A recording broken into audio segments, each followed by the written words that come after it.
ఈరోజు 800 చిల్లర ఎకరాలతో ఈ రోజున మన రైల్వే స్థలం ఉంది. కానీ అనాదిగా కూడా స్టేజీల మీద మాటలకే మిగిలిపోయినాయి. ఎందుకనో మన ఊరంటే చాలా మందికి చిన్న చూపు అయింది. ఈ చిన్న చూపు పెద్ద చూపు కావాలి. మళ్ళా అందరూ కూడా పెట్టకుండా వైపు చూసే చూపు అతి తొందరలో వస్తుందని కూడా మళ్ళీ మీకు మాట్లాడుతున్నా. దీనికి నేను కావచ్చు, మన రాష్ట్ర ముఖ్యమంత్రి శ్రీ నారా చంద్రబాబు నాయుడు గారు నడుగు కట్టారు. దీనికోసం వేమిరెడ్డి ప్రభాకర్ రెడ్డి మన ఎంపీ గారు బాధ్యత తీసుకున్నారు, లేదా రవిచంద్ర గారు బాధ్యత తీసుకున్నారు. మేమందరూ కూడా కలిసి ఈ ప్రాంతాన్ని మళ్ళా ఈ భోగోలు విశ్వనాథరావుపేట పూర్వ వైభవం తీసుకొచ్చేదానికి ఈ రోజు మేము డిపిఆర్లు తయారు చేస్తున్నాం. తప్పకుండా అది వచ్చి తీరుతుందని కూడా మీకు అందరూ కూడా మాటిస్తున్నా.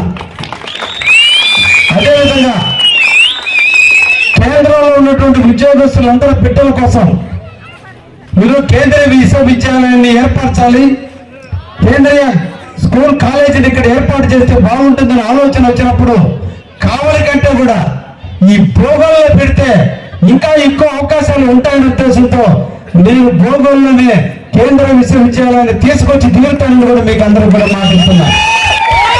విశ్వనాథరావుపేట భోగోలుకి సంబంధించి తప్పకుండా అది నెరవేరుతుంది. దానివల్లైనా ఈరోజు పిల్లల చదువుల కోసం రైల్వేలో పనిచేసే వాళ్ళు, విజయవాడలో కాపురాలు ఉండే వాళ్ళంతా తీసుకొచ్చి మళ్ళీ ఇక్కడ కాపురాలు చేరి వాళ్ళ బిడ్డల్ని మనకి ఈ కేంద్రీయ స్కూల్లో చేర్చుకునే విధంగా మార్పు తీసుకొస్తానని కూడా మీకు మాటిస్తున్నా. వీటన్నిటికంటే ఇంకా ప్రధానమైన సమస్య ఉంది. 2 గ్రామాలు కలిపితే ఈ రోజు 14-15 వేల ఓట్లు ఉన్నాయి. అంటే దాదాపు 20-23 వేల జనాభా ఉన్న ఊర్లో ఇప్పటికీ కూడా హాస్పిటల్ లేదంటే నిజంగా రాజకీయ నాయకులైనటువంటి మేము అందరం కూడా ఏడవాలా. ఎందుకంటే ఇంతమంది ఇక్కడ ఉన్నటువంటి ఏరియాలో ఒక ప్రభుత్వ హాస్పిటల్ ఉండాల్సిన అవసరం ఎంతైనా ఉంది.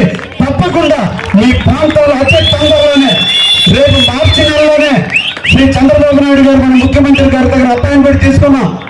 మీ గ్రామానికి సంబంధించినటువంటి బొత్స మోహన్ కృష్ణ అనుకుంటా, కృష్ణ కుమార్, ఆయన మన ఊరు వాస్తవుడు.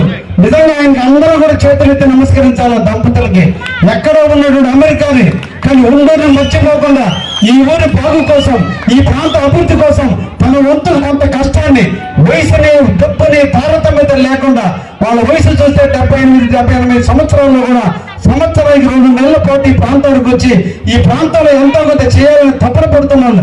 వాళ్ళు వచ్చి అడిగారు నన్ను, అయ్యా భోగోల్లో విశ్వనాథరావుపేటలో ఒక ప్రభుత్వ హాస్పిటల్ కానీ కట్టిస్తానంటే నేను ఆ బిల్డింగ్లన్నీ కూడా నా సొంత డబ్బులతో కట్టిస్తాను, మీరు ప్రభుత్వం నుంచి అనుమతులు తెప్పించమన్నప్పుడు నాకు కూడా నిజంగా అనిపించింది.